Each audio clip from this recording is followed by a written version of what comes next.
Hi everyone! So nandito tayo sa Louvre Pyramid. So yan na po yung famous na pyramid natin. Diyos ko, tinali ko yung buhok ko. Napaka-messy na. So ang daming tao. Mostly mga tourist. Nakasaka sa mga tourist bus. So pupuntahan natin siya. Diyos ko, I can't imagine. Diyos ko, I can't imagine. Diba? Ayan. Ang ganda. Ito yung nakikita ninyo. Ayan. Yan ang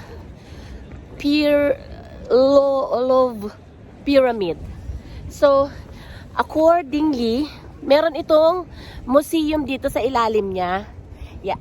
Meron siyang museum dito sa ilalim niya. Pero, it's sad to say kasi we don't have much time to stay here.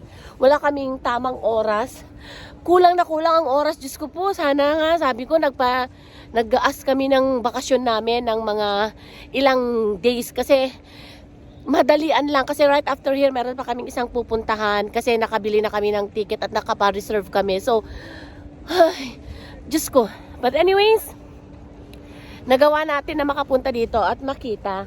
So, ito, according sa mga nakapasok na dito mga friends, dito daw sa loob, sa ilalim nito, makikita ang original painting ng Mona Lisa. How through? Well, i-google na lang natin or basahin na lang natin. So, look at that, oh. Hindi naman siguro masyadong clear, pero meron pang baba ito.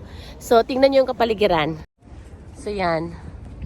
Ayun yung ilalim niya. Siguro hindi masyadong clear. Yan.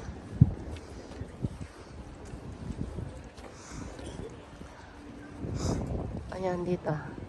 Diba? Ang ganda. Ayan. Ang ganda-ganda niya. Sana yung mga kasamahan ko. So, ayan. Ang ganda-ganda niya. So, napaka-saya. Enjoy. Maganda ang panahon ngayon. Unlike kahapon na umuulan. Pero ngayon, medyo hindi siya maulan. Maganda yung panahon magmamasyal. Kaya, thanks God at napagbigyan kami ng magandang panahon today. Ayan, ang gandang daming tao. Kasi ngayon, less ang ulan. So, yun, ang ganda-gandang. Dami-daming mga magagandang view. Isa ito sa, syempre, must see na tourist spot, tourist destination dito sa Paris. So, lucky lang talaga ako. Napakaswerte ko talaga sa buhay. Maskin wala tayong masyadong kayamanan. But memories,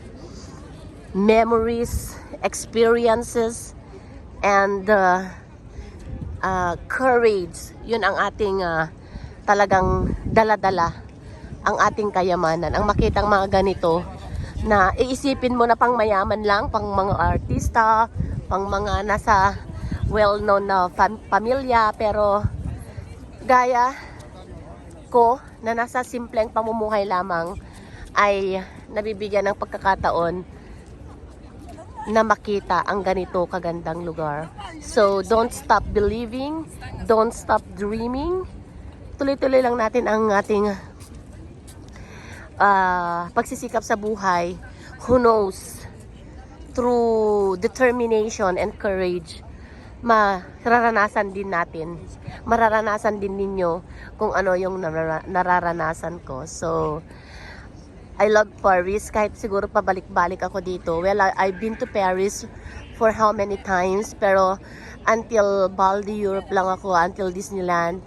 And so grateful this time that I was able to see the beauty of different tourist destination inside Paris Center. So, ayan ang Louvre Pyramid. Ayan. Ayan na siya.